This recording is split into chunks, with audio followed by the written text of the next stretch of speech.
Hey guys, I'm Missy. Welcome back to Irish Acres. This is the first sunny day we have had in a couple of weeks. We've had little breaks in the clouds and little breaks in the rain, but today is supposed to be sunny all day. And I'm gonna be honest with you, I can't take it anymore. So I went and I bought myself some flowers because it just looks so junky around here. I need something beautiful. So I'm emptying out this water barrel because it was in my way. The snowblower is broken and not moving. But Saren and I today... What? You need more salami? Is it stuck in your teeth? You need help? Open up. There you go. Oh, open up again. Let me get it. There you go. You good? All right. Okay, so I'm digging some holes. Saren's helping me. And I am going to plant hydrangeas, a lilac bush, and some lavender on this fence line in our goat area. I just kind of lost it the other day because it is so muddy and it's so junky, and all we have is building supplies everywhere. Everything's tarped because of the heavy rain we've been getting, and it just looks terrible, honestly, here. I just really feel like I need something pretty when I come here, something that's gonna make me smile and see the potential of our land here, because right now I am struggling to see it. Everything is just like a quarter of the way done or barely started and nothing's finished, and I'm having a little anxiety about it, I'm not gonna lie. So I'm hoping to beautify this area here today. If I can get this done today and get it planted and get some sort of chicken wire fence around it while it becomes established, that will be great. My camera died earlier today. It has been quite an afternoon. I'm gonna show you the good first because it has been one of those days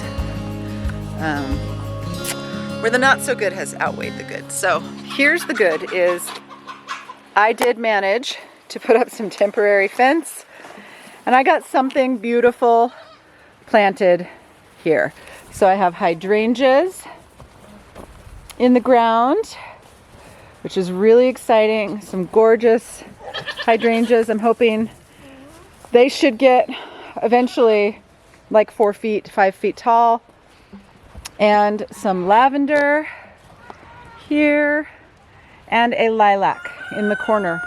So eventually that lilac will be about 10 feet tall. And then we'll have a nice, don't mind the snowblower that we can't move, we'll have a nice row of hydrangeas here that will cover most of that fence line.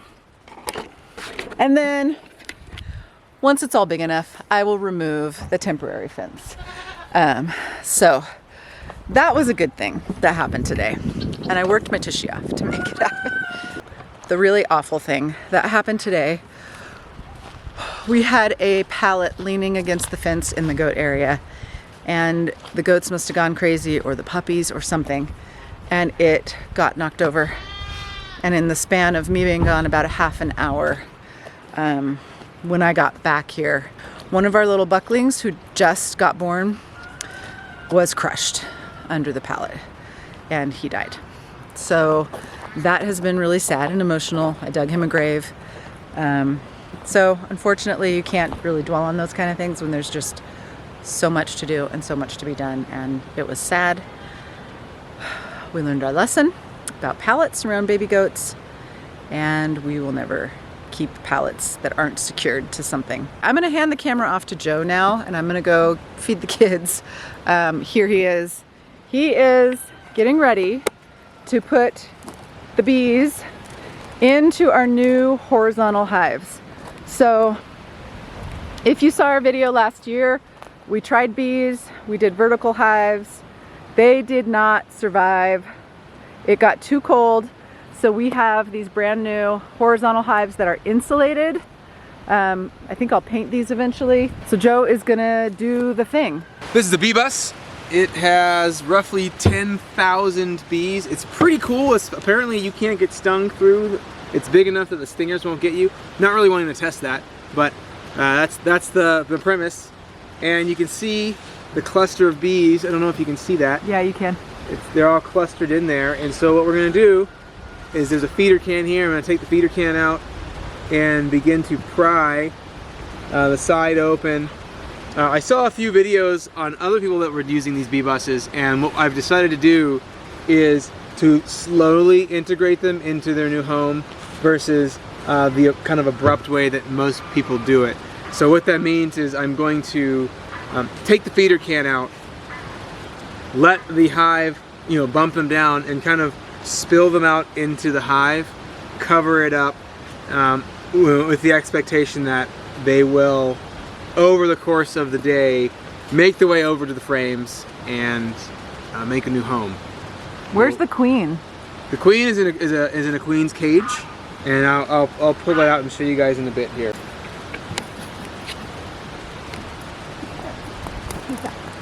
Good luck. And here we are with the bee bus, and I'm going to get a feeder can, and I'm going to pull the feeder can, and that should get most of them to the bottom. I just did a little gentle tap and then give them a second. You know, I really don't want them super you know, disturbed. There goes the feeder can. So I need to see if I can get the queen's cage out of here. Yeah. So, needless to say, you know, it's a little daunting because you don't want to get your lights stung out, you know, futzing with bees. And you don't want them pissed off right now. They're not pissed off. And we want to keep them that way. I do need to get this queen's cage out of here. Okay, there she is.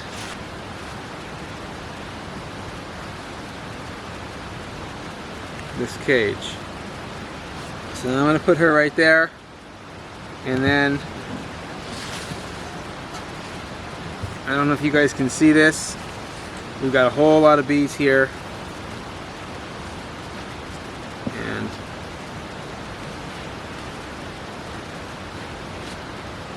you know, we're going to try and get them to come on out of here.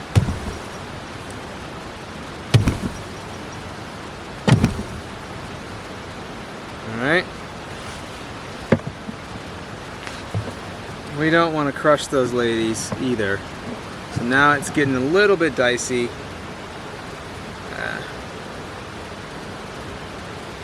Hopefully,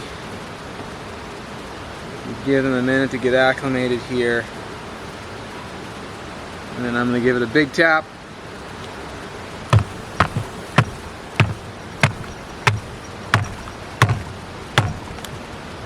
We're going to hope that they take. I might have totally done that wrong, and I just don't know. You didn't have to come out. You could have just stayed in there. Just trying to keep you from getting crushed, I guess. So with these Lane's hives, they have a lot, 10 times the insulation of a standard hive. And as Missy was telling you, what they're insulated with is 100% wool. So pretty fancy schmancy little bees here with their wool insulation homes. Don't we all wish we had that? It is a couple days later. It's Sunday morning, and we usually get our content up for you on Sunday morning. We're going to be a little bit late today, so hopefully I will have this up by later this afternoon or this evening for you. But we do have some exciting changes that we want to announce. Let me get these chickens out of their coop. Look at our chicks are all grown up. Our chicks are officially pullets, which is cool. We've got 11 pullets in there, and then I'm going to do another batch here soon. Joe and I are going to walk you around. Here come the chickens. We're going to walk you around and talk about those changes this morning. I feel like I want to explain everything you see. These barrels here are actually going to be used for a water filtration system that Joe's going to build. which is pretty cool that he's building our own. Tractor. You're driving the tractor? I'm not gonna come in the tractor because I'm gonna walk up here with Daddy. Do you wanna walk up by the big excavator with Daddy? And there's the excavator. And drive it? We'll have to ask Daddy. We're gonna move to the city. That's right. We've And changed shop our at the plans. grocery store. We're gonna move to the city. Daddy! So our timeline Yes, changed. baby. Basically, good morning, Brian. Morning, Brian. Basically what shifted was my adult son, Josiah, who is 26, Yes. and his wife, Rosie, have decided He's to putting grease in. join us here. Josiah is a very talented Daddy! contractor, Daddy! so he is going to be building our house. And there's Brian. Yes, baby. Yes, baby. So the change in the plan is we are no longer There's Brian. building the Daddy, apartment above the shop first. We are going to go ahead and build the house first. So we're getting started here on the groundwork. Joe clearly hasn't had enough coffee yet this morning to talk on camera. So we're starting the groundwork right now. So my son and his wife will be here in 2 days. They are going to live in our little trailer right down here while he builds our house. And then he's going to build the apartment above the shop for them to live in. We are super duper excited about this change. We had hoped some of our adult kids would join us, even if they're only here for a short while. We are so excited to have them. So I'm gonna just walk you around the home site. So we have Brian and his gigantic excavator here. Right where this rock is where our fireplace will be. It is really hard to see the view behind us with this wide angle lens on. But there's a beautiful view of the lake, and we actually have a few more trees we're going to take out down there to open up that view a little bit more. But Joe is standing about where our living room is. Joe? No. No. Joe is now standing in the fireplace. No. The rock he's standing on, we've decided to incorporate into the house and into the fireplace design. So that'll be cool. And this is Brian, everyone. No, you'll break your camera. Oh, no, I won't. Yes, baby. Good for film. Yes. Sure you are. Yes, So baby. this is the home site. It's still a little bit a work in progress. We've got some more, obviously, grading to do. But that's Brian's job, and he is knocking it out of the park. So now where I'm standing is where my kitchen will be. And where Joe's standing is dining room kitchen area. What? As we're grading the land and seeing what's here, I think we're both really glad we didn't land on a house plan and spend a bunch of money on house plans with an idea of what we wanted until we did the groundwork, because it's kind of changing the design a little bit. We're incorporating some of the boulders into the house, hopefully shifting where some things are, and I think it's going to be really cool. We have a lot of the materials already for our house build, so it's exciting to start actually getting them up and hopefully get it weathered in. The goal is to get it weathered in before late fall, early winter. We can't drive it. It's not ours. You want to drive Matt's? You can go down and sit in Matt's. What is this called? What is this big thing called behind us? Excavator. That's right, it's an excavator. So our driveway will come down here. Garage, where these piles of dirt are. House down there. And it's south-facing, so it should be nice and bright. So Brian's moving all the trees down as he's doing the groundwork. Then Joe's taking this smaller excavator and moving all the trees to what will be a big burn pile. A lot of them are getting chipped, hopefully to take care of this mud. And then the ones that don't get chipped, the little smaller pieces, will get burned and used as biochar. This has been like a tool shed. So I'm gonna clean that up for our kids before they get here. This baby flies. Water that's making everything muddy. For us over there. Try to keep it over this way. There's still some trickling that way. It's a constant game of trying to divert water right now, keep it out of our driving areas.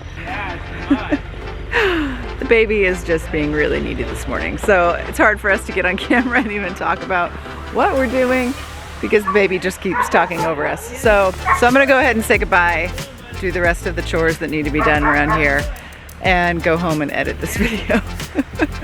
Sorry guys, some weeks it just doesn't work out like we'd hope. The puppies are barking in the background, the baby wants to drive the tractor. It's just a little bit of chaos. Hopefully you'll stick around through our chaos, through our bad videos that don't have much content. Have a blessed week. We'll see you next Sunday. There's lots of stuff happening with my son and his wife moving here and construction starting on the house. So if you're not subscribed, go ahead and hit the subscribe button. Stay tuned. The real stuff is coming up here soon and it's really exciting.